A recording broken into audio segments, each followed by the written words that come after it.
네, 안녕하세요. 이번에 발표를 하게 될 이미지 처리팀의 최승준이라고 합니다. 이번에 저희가 발표할 논문은 AnyGrasp, Robust and Efficient Grasp Precision in Spatial and Temporal Domains로 로보파를 이용을 해서 저가 뎁스 카메라를 이용을 해서 이제 일반적인 물체들을 짚는 연구입니다. 이 논문 읽기에 이미지 처리팀의 안종식, 이찬영님께서 힘써주셨습니다. 감사합니다. 네, 그래서 애니그래스프라는 논문은 카메라를 통해 수집된 장면에서 지별 물체에 대해서 로보팔이 지별 위치를 추정하는 논문으로 인풋은 이제 비주얼적인 것, 구체적으로 말씀드리면 이제 포인트 클라우드라고 보시면 되고요. 아웃풋 같은 경우에는 이제 그래포즈로 이제 오른쪽 아래 보시면 수많은 그래포즈가 실시간으로 형성이 되는 것을 보실 수가 있습니다. 그래서 이 논문 같은 경우에는 이제 학습되지 않은 일반 물체들에 대해서 이제 짚는 것을 목표로 하고 있는데요. 뿐만 아니라 이제 왼쪽 아래에 보시면 시간에 따라서 움직이는 물체에서조차도 집을 수 있도록 이제 설계되었다는 게 이 논문의 이제 메인 컨트리뷰션입니다. 그래서 관련된 이제 릴레이티드 웍스에 대해서 얘기를 드리겠습니다. 이제 그래스프 포즈 디텍션 같은 경우에는 로보팔이 물체를 짚는 것에 대한 연구로 초기 방법은 물체 2D 또는 3D 정보를 모두 알고 있다면 이제 이것을 단순한 기본 도형으로 근사를 해서 짚는 위치를 추적을 했는데요. 이제 예로는 포인트 기반, 이제 포인트의 쌍 기반, 사각형 기반, 잡기 품질 맵을 형성하는 등의 다양한 방식으로 발전하게 되었습니다. 하지만 한계점으로는 실제 환경에서 이런 물체의 3D 모델을 얻기 어렵다는 한계가 있었습니다. 그래서 이제 학습 기반 방식이 등장을 해서 대규모 데이터를 사용을 해서 특징을 자동으로 추출해서 이러한 3D 모델을 얻기 어렵다는 어려움을 완화하는 데 도움을 주었는데요. 하지만 주요 한계로는 대부분의 초기 학습 기반 방법은 자아자유도 찾기 자세만 생성이 되게 되었습니다. 여기서 자아자유도의 경우에는 쉽게 말해서 이제 인형 뽑기에서 그리퍼 회전만 단 거라고 보시면 됩니다. 그래서 이제 물체의 구체적인 포즈가 고려가 안 됐다라는 걸 이해해 주셨으면 좋겠습니다. 그래서 관련된 연구로 이제 간단하게 보면 이렇게 점으로 히트맵 형태로 나타나게 곳을 짚는 연구도 있었고, 그게 아니라 더 나아가서 이 점과 점을 묶어서 이제 점쌍으로 이제 짚는 위치를 형성하는 논문도 있었습니다. 뿐만 아니라 이런 이제 사각형 기반으로 물체의 사각형을 그려서 그 위치를 짚을 수 있도록 하는 이제 학습 방법도 이제 나왔습니다. 뿐만 아니라 이것과 별개로 이제 잡기 자세를 개별적으로 예측을 하고 동작 계획을 수립하는 기존 방법과 달리 이제 센서에서 얻은 관찰 정보를 로봇의 모터 명령과 같은 연속적인 동작으로 직접 변환하는 방식이 있는데요. 최근에 유행하는 VLA도 이런 방식과 유사하다고 볼 수 있습니다. 그래서 예를 들어 저희가 원래는 실중적인 6D 그래스프 포즈만 주는 게 아니라 이제 각 이미지나 어떤 비주얼 인풋에 대해서 이제 모든 로보팔의 모터에 이제 포즈 명령을 주는 방식을 말합니다.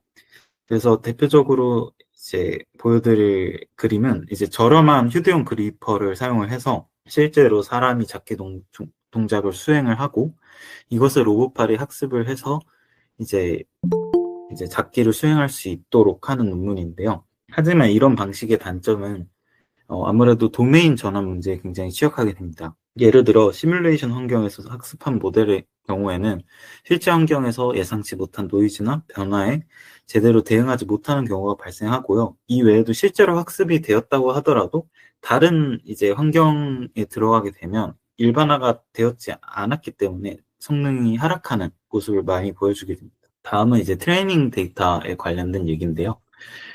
기존의 덱스넷, EGAD, 이제 아크로니움 같은 이제 논문에서는 이제 대규모 시뮬레이션 내에서 데이터셋을 구축을 하게 되었습니다.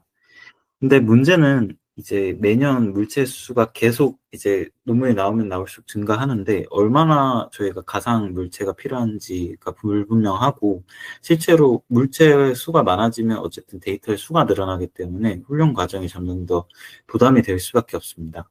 그래서 이제 애니그래스프 저자들은 이제 오직 144개의 물체로만 구성된 실제 환경 데이터셋을 활용을 해서 이제 결과적으로는 학습시킨 모델이 인간과 비교를 해도 손색 없이 잡을 수 있는 이제 성능을 보였습니다. 그래서 이제 이 저자들은 잡기 문제를 해결하는 데 있어서 단순히 물체의 양을 이제 가상에서 늘리는 것보다는 핵심적인 물체를 식별하고 이를 활용하는 것이 더 중요하다고 말을 하고 있습니다. 그래서 이제 애니그래스프에 대해서 어떻게 디자인이 됐고 문제 정의가 되는지에 대해서 볼 텐데요. 먼저 애니그래스프의 그리퍼 같은 경우에는 이제 이지로 이제 두 개의 손가락을 가지고 있는 그리퍼입니다. 그래서 이것을 이제 패러렐 조 베이스드 그래스핑이라고 하는데요. 그래서 여기서 그래스프 포스는 G로 R, T, W로 정의가 됩니다. 각각 이제 그리퍼 자세, 그리퍼의 중심 위치, 그리고 그리퍼 사이에 물체를 짚는 최소폭을 알 수만 있다면 저희가 물체를 잡을 수가 있겠죠. 그래서 이 로테이션, 트랜슬레이션, 위스를 자유도를 합해서 이제 7개의 자유도가 되기 때문에 7도프 그래스프 컨피규레이션이라고 말을 하고 있습니다. 그래서 저희의 목표는 이제 고정된 씬 같은 경우에는 고정된 n개의 그래스프 포즈에서 이제 최대한 짚는 성공률을 높일 수 있도록 하는 게 저의 목표고요. 만약에 시간에 따라서 이제 물체가 움직이는 경우에는 이 시간이 움직이는 거에 따라서 최대한 잘 잡을 수 있도록 성공률을 높일 수 있도록 하는 것이 저의 목표입니다. 여기서 이제 이 디스턴스에 대한 얘기가 나오는데요. 이전 프레임과 이제 현재 프레임 간의 관계를 의미를 하고요.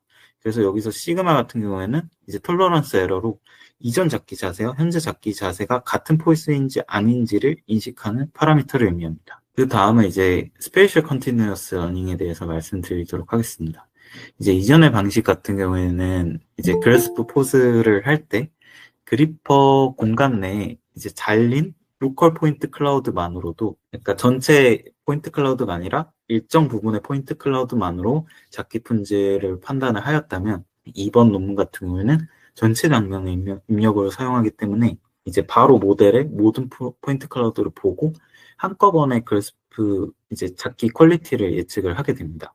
그래서 밀집된 잡기 자세를 예측을 하고 원하는 어떤 위치에서든 실현 가능한 잡기 자세를 즉시 추론할 수 있게 되는데, 이것을 이제 공간 연속 학습, 스페이셜 컨티뉴어스 러닝이라고 합니다. 그래서 여기에 이제 따라오는 장점들이 있는데요. 여기 애니그래스프에서는 이제 물체의 질량 중심을 이제 인식을 할 수 있게 됩니다. 아무래도 물체의 질량 중심에서 멀어지게 짓게 되면 이제 짚는데 굉장히 어려움이 따르는데요. 애니그래스프의 네트워크 모델 같은 경우에는 전체 장면을 직접 인식함으로써 인간의 직관과 비슷하게 모델링이 되고요. 그리고 각 이제 이 COG에 대해서 자세히 얘기를 드리면 각 잡기 자세에 대해서 그리프 평면에서 물체 질량 중심까지의 수직거리를 예측을 하게 됩니다. 그 다음에 이제 장애물 인식 및 회피에 있어서도 물체를 잡기 전에 주변의 장애물과 함께 고려를 해서 충돌을 피하게 됩니다. 만약에 잡기 자세 주변에 장애물이 있어 그리퍼가 들어갈 공간이 없다면 이제 해당 잡기 자세의 품질 점수를 0으로 설정을 하게 됩니다. 또한 이제 시간에 관한 템포럴 컨티뉴어스 러닝에 대해서 설명드리도록 하겠습니다. 이제 이 비슷한 문제에 대해서 접근을 하기 위해 이전의 방식에서는 기존의 샘플링 기반 방법을 사용을 했었는데요. 근데 이전의 프레임의 잡기 자세에 약간의 변화를 주고 현재 프레임에서 이 이전 이제 잡기 자세에 대해서 평가를 하게 되었습니다.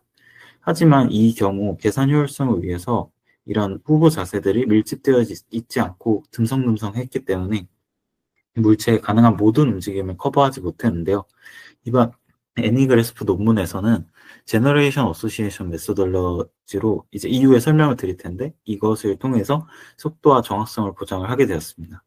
그래서 동작 원리를 말씀드리면, 이제 먼저 지오메트릭 프로세싱 모듈이라는 것이 서로 다른 두 시점의 이전 프레임과 현재 프레임의 관찰 정보를 바탕으로 장면 전체에 걸쳐서 밀집된 잡기 자세를 생성하게 됩니다. 여기서 이 이전 프레임과 현재 프레임에 대해서 이제 템포럴 어소시에이션 모듈에 의해서 이제 생성된 잡기 자세와 이제 공간 모델을 인코딩한 이제 지오메트릭한 피처를 입력받아서 이 사이에 이제 시밀러리티를 계산을 하고요. 이것을 통해서 이제 가장 연관이 된 이제 그래스프 포스끼리 이제 매칭을 하게 됩니다. 그래서 결과적으로는 연관성 점수에 있어서는 두 잡기 자세의 로테이션과 트랜슬레이션 둘 다가 고려된 거리 매트릭을 측정을 해서 이걸 이용해서 시간적인 일관성을 유지할 수 있게 됩니다. 다음은 이제 트레이닝 데이터인데요. 아까 말씀드렸듯이 이제 시뮬레이션 데이터 같은 경우에는 훈련 데이터의 구축이 쉽고 아무래도 비용이 적게 듦에도 불구하고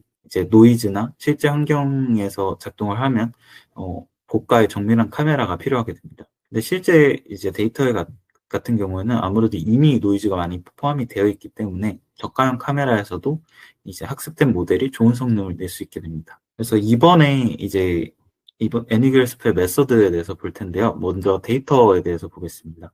데이터는 이제 이전 연구인 그래스프넷이라는 논문에서 이제 같은 데이터셋을 이용했는데요.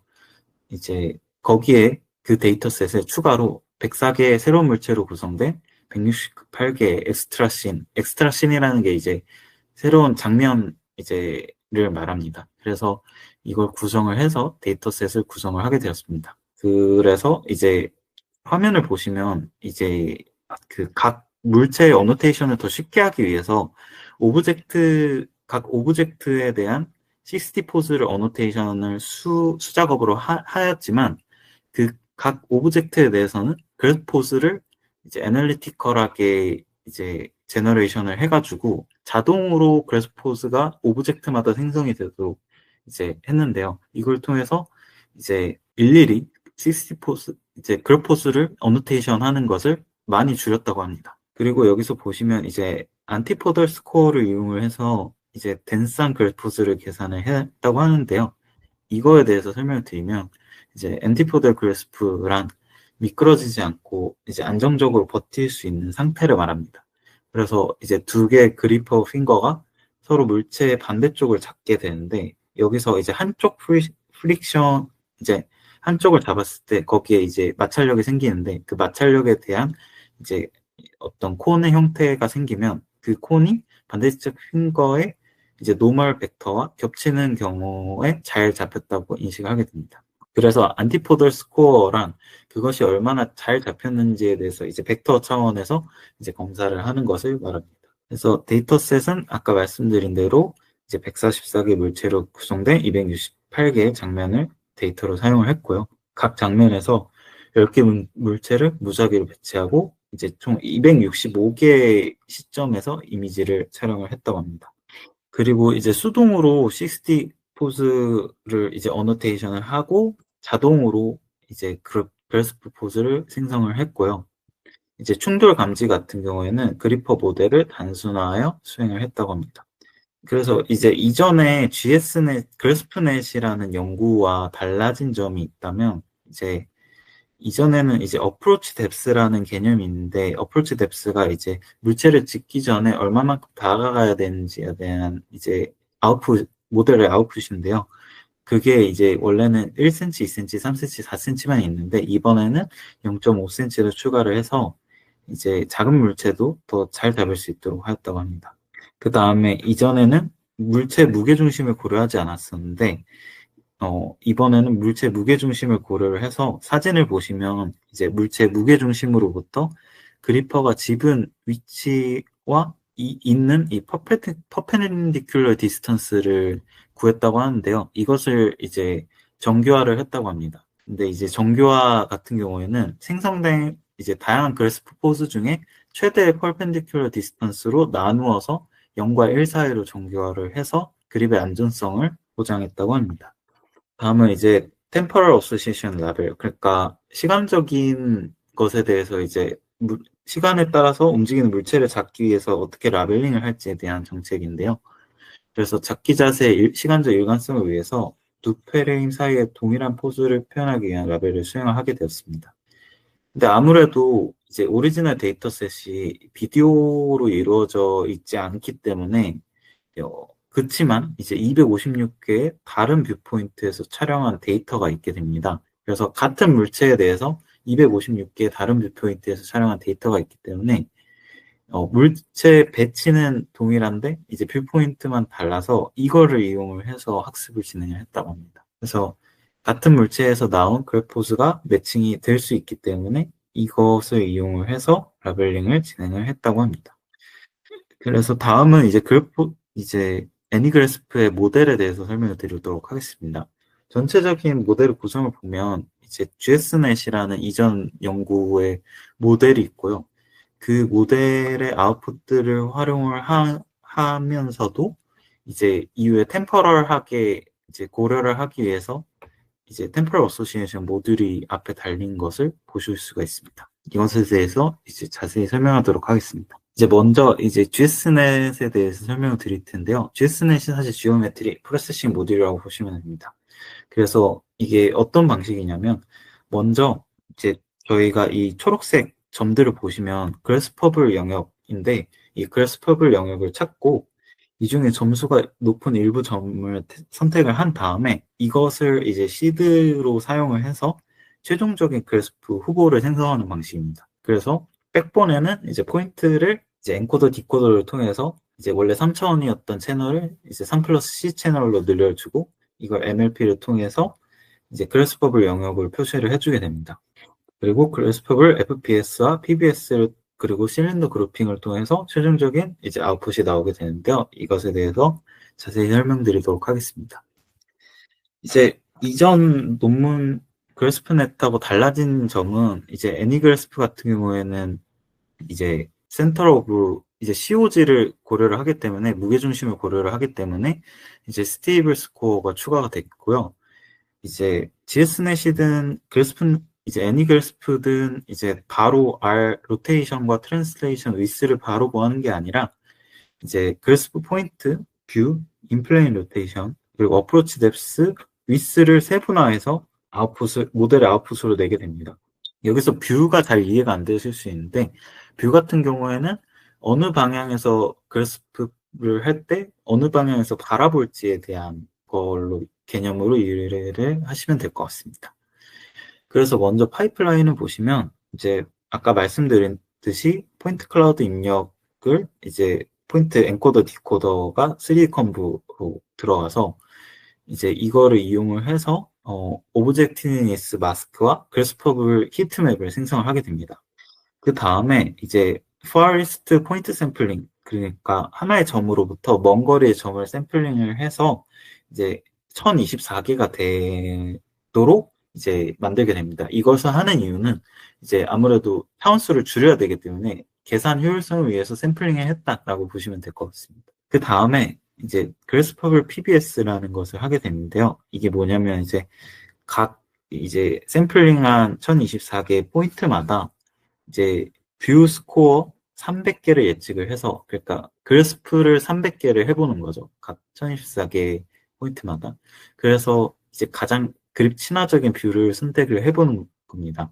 그래서 선택한 이제 이 뷰 축을 따라서 실린더 그룹핑으로 이제 여기서 실린더 그룹핑은 이 뷰 상에서 그 중심에 대해서 실린더를 원통을 그려서 그 주변에 있는 특징들을 인식할 수 있도록 이제 묶는 작업을 하는 알고리즘이라고 보시면 될 것 같습니다. 그 다음에 이제 마지막으로는 각 시드와 뷰에서 이 그래스프 포즈를 세분화하게 됩니다.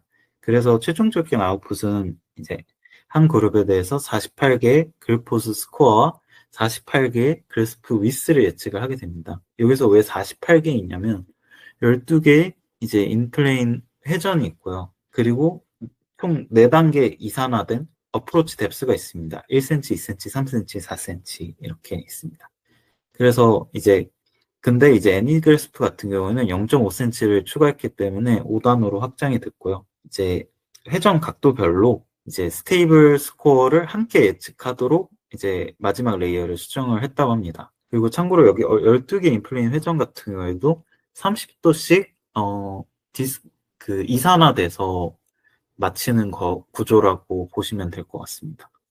그래서 최종적으로는 그래스프 스코어와 아까 이제 무게중심을 고려한 스테이블 스코어를 곱해서 나온 것을 최종 점수로 선택을 해서 이 예측한 모든 것들을 원래 이제 로테이션과 트랜스레이션 위스로 리파라메트라이즈 해서 그것의 상위 N개를 그러니까 최종 점수의 상위 N개를 최종 후보로 선택을 하게 됩니다.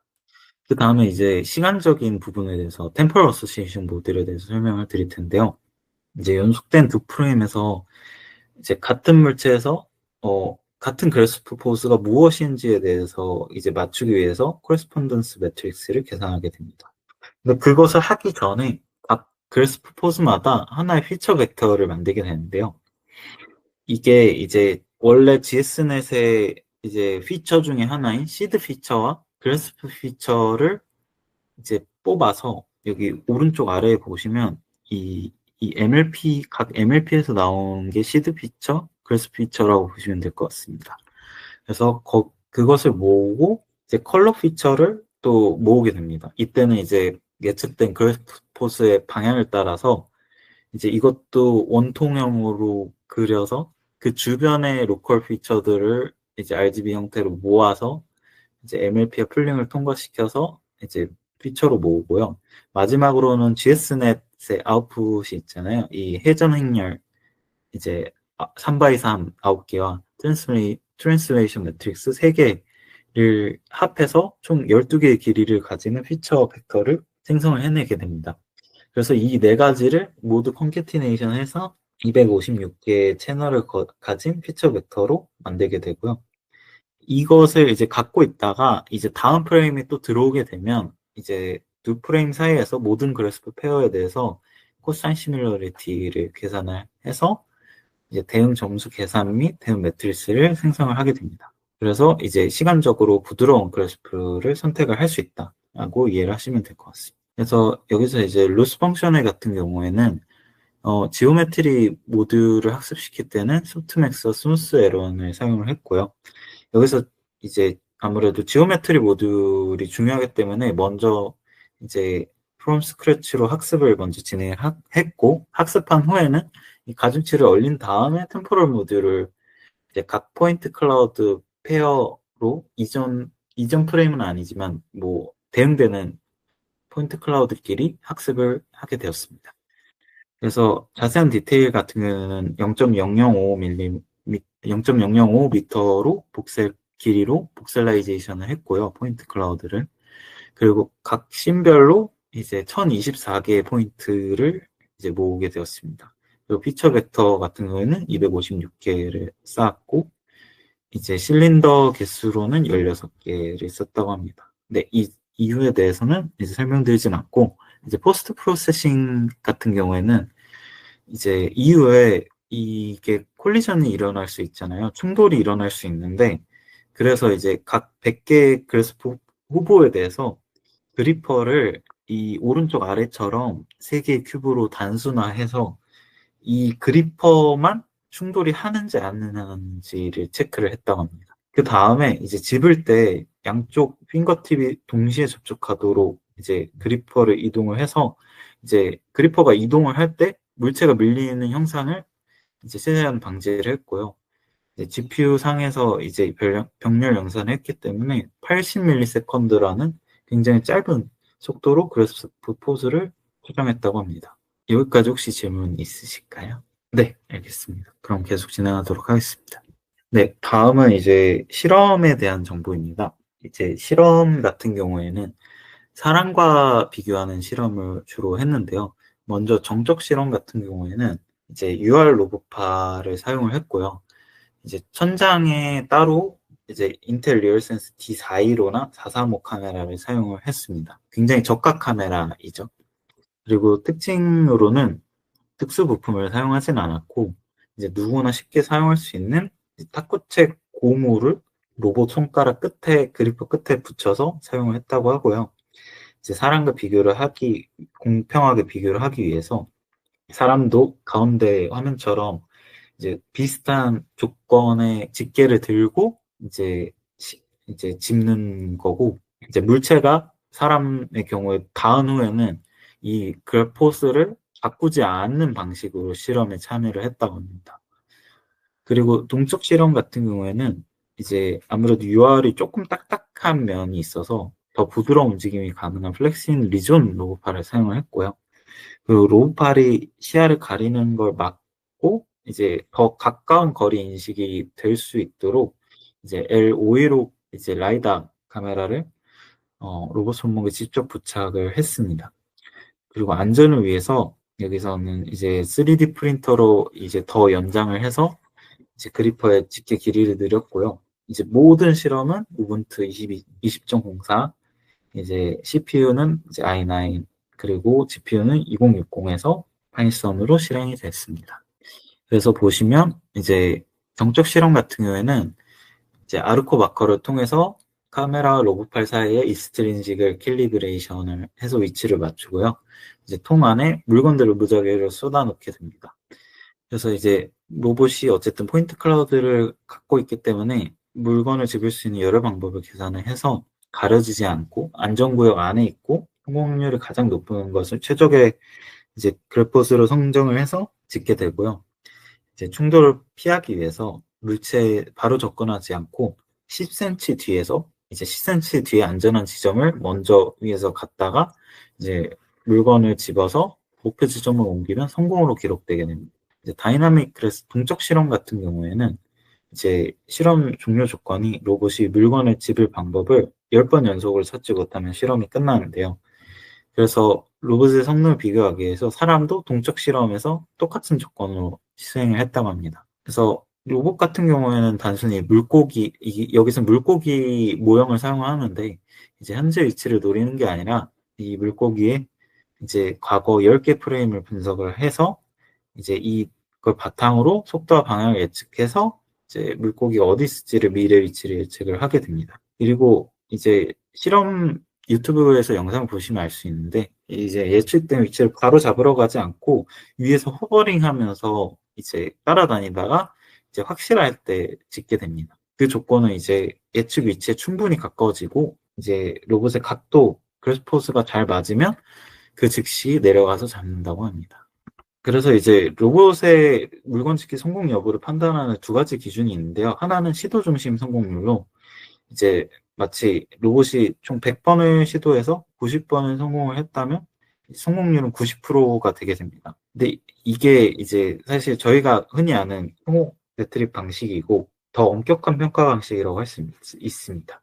근데 그게 아니라 이제 개체 중심 성공률은 뭐냐면 이제 통 안에 물건이 10개 있으면 그 중에서 이제 9개를 집어 올리는데 성공을 했다면 성공률은 90%가 되는 겁니다. 근데 여기서 그 하나의 물체에 대해서 몇 번을 시도했든 사실 이제 그렇게 중요하지 않고 성공을 했다는 것 자체만 중요하기 때문에 이제 덜 엄격한 평가 방식인데 이 여기서 소개드릴 이후의 결과에 대해서는 이제 더 엄격한 방식으로 진행되었다는 점을 설명드리겠습니다. 그래서 보시면 이제 어텐트 이제 서세스 레이트 같은 경우에는 애니그래스프 중간 부분에 있는 게 거의 휴먼과 거의 동일하거나 어떤 부분에선 더 나은 성능을 보여주기도 하였습니다. 그래서 여기서 이제 평가할 주안점으로는 첫 번째로는 일반화, 그러니까 처음 보는 새로운 물건이나 다른 종류의 센서를 사용했어도 잘 동작을 하는가고 이제 사람과 비교했을 때 얼마나 정확한가 그리고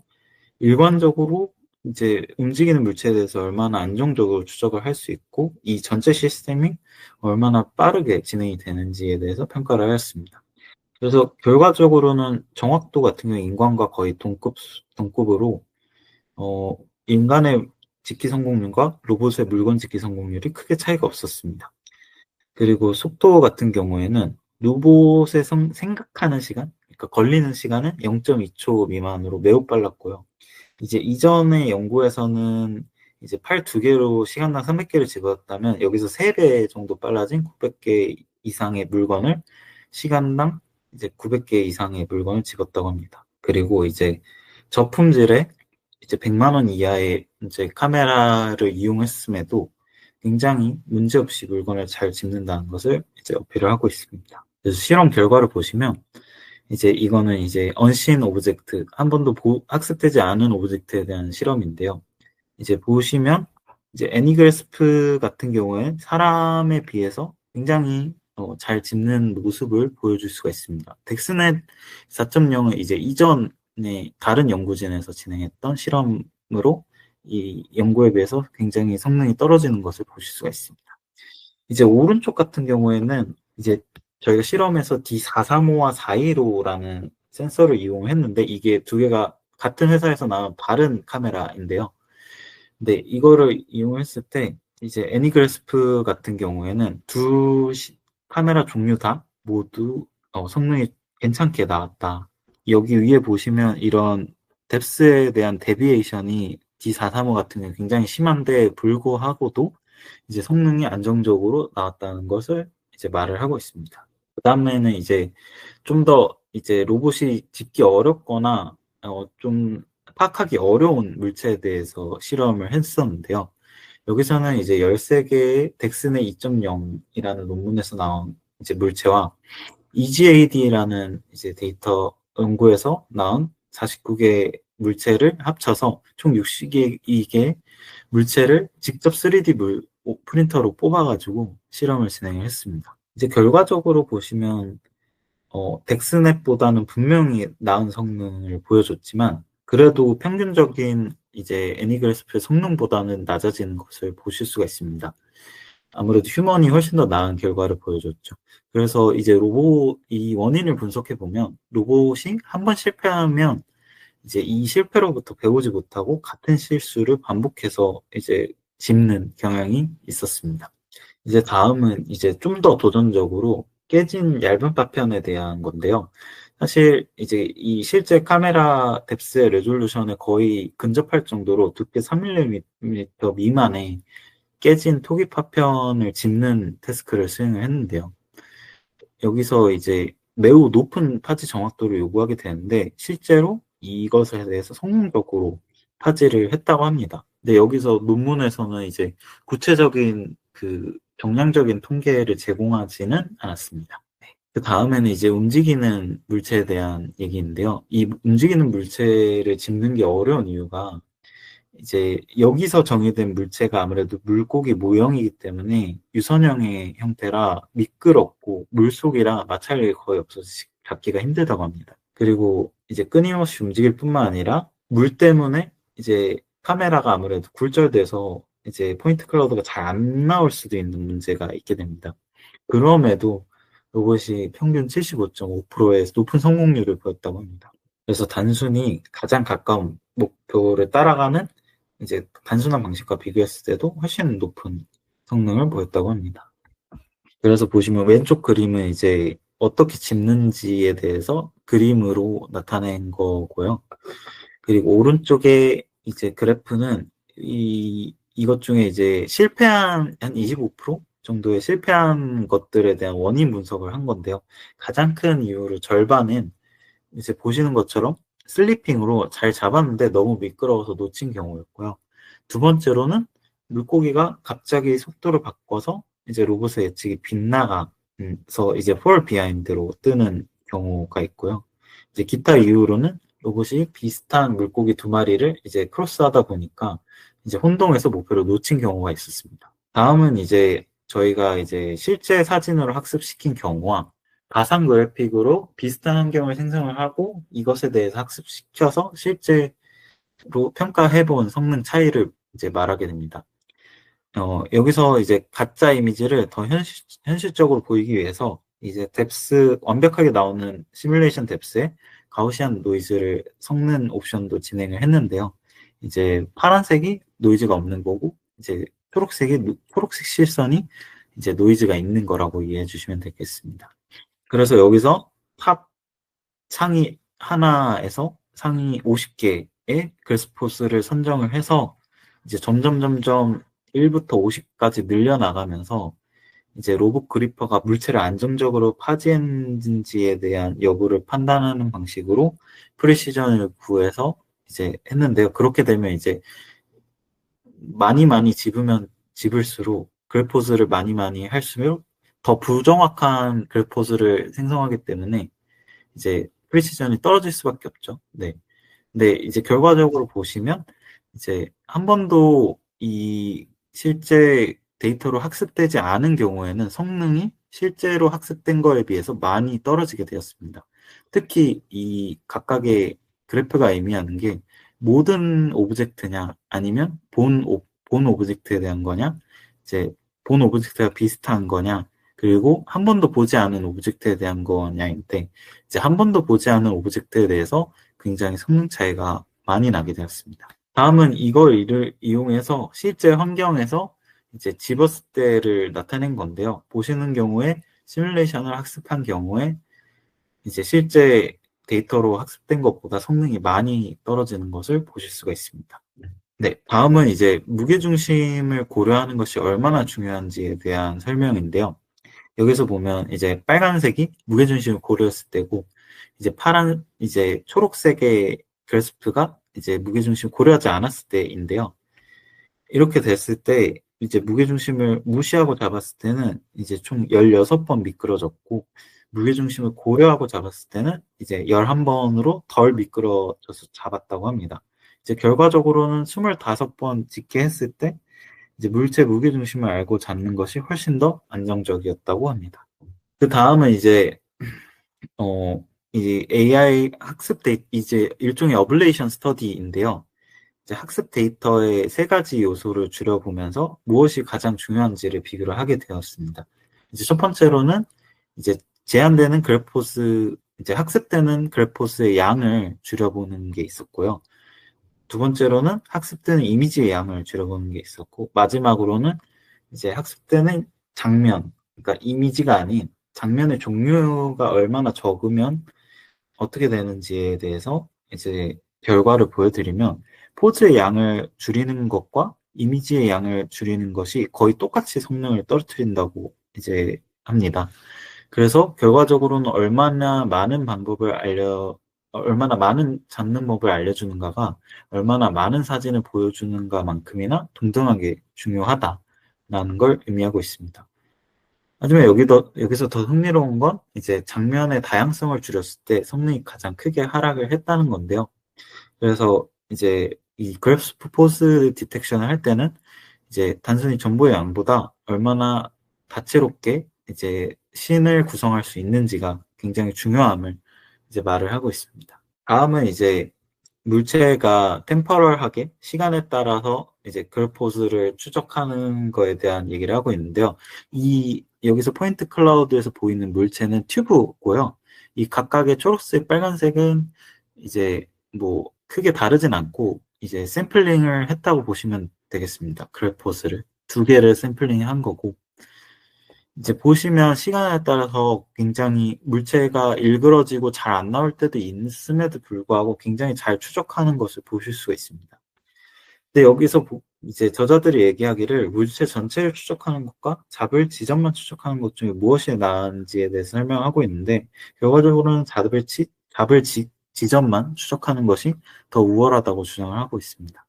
그래서 그 이유가 이제 변형되는 물체에 강하게 되는데요. 아무래도 이제 디포머블한 이제 일그러지는 물체들 같은 경우에는 전체적인 자세를 정의하기 어려웠기 때문에 이제 물체를 추적할 때 오직 짚는 위치만 추적하는 게 좋고, 가려진 물체에 해당하는 것도 어떤 물체가 일부에 가려져서 안 보이게 되면 어쨌든 이것도 전체적인 자세를 파악하기 힘들기 때문에 이제 추적하는데 굉장히 어렵다는 것을 말을 하고 있습니다.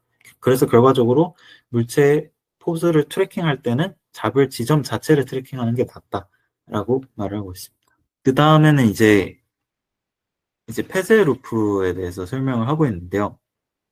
이거 같은 경우에는 이제 폐쇄 루프란 이제 사람처럼 로봇이 물체를 잡는 동안 지속적으로 시각 피드백을 받아서 이제 파지 자세를 계속 조정하는 걸 말하고 하고 있는데요.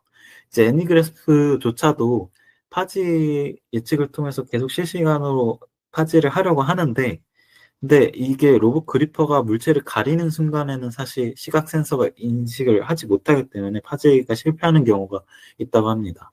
그래서 향후 연구에서는 이런 시각 한계를 극복하기 위해서 촉각 센서를 이용을 해서 이제 미끄러짐을 감지할 뿐만 아니라 파지를 조정할 수 있도록 한다고 합니다. 그래서 결과적으로 이제 컨클루전까지 말씀을 드리면, 이제 이 애니그래스프는 이제 고밀도로 연속적으로 파지 예측을 할 수 있는 모델이고요. 이제 지오메트릭한 정보뿐만 아니라 템퍼럴한 정보도 둘 다 고려를 할 수 있는 이제 결합한 통합 모델을 제안을 하게 되었습니다. 그래서 실제로 결과적으로 이제 다양한 센서 노이즈의 강한 성능을 보일 뿐만 아니라 더 정확하고 이제 노이즈에 강건하면서도 더 빠른 파지 시스템을 실험으로 입증을 하게 되었습니다. 그래서 향후 과제에 대해서는 아까 말씀드린 것처럼 촉각 피드백을 통한 이제 파지 오류 복구 기능을 개발할 수 있을 것 같다라고 이제 저자들이 말을 하고 있고, 이제 두 손가락 그리퍼 외에도 다양한 형태, 이제 5G나 뭐 3G 이런 다양한 그리퍼 형태에 대해서도 이제 확장할 수 있을 것 같다라고 저자들이 말을 하고 있습니다. 네, 여기까지가 어, 애니그래스프에 대한 설명이었고요. 이제 시청해 주셔서 감사합니다.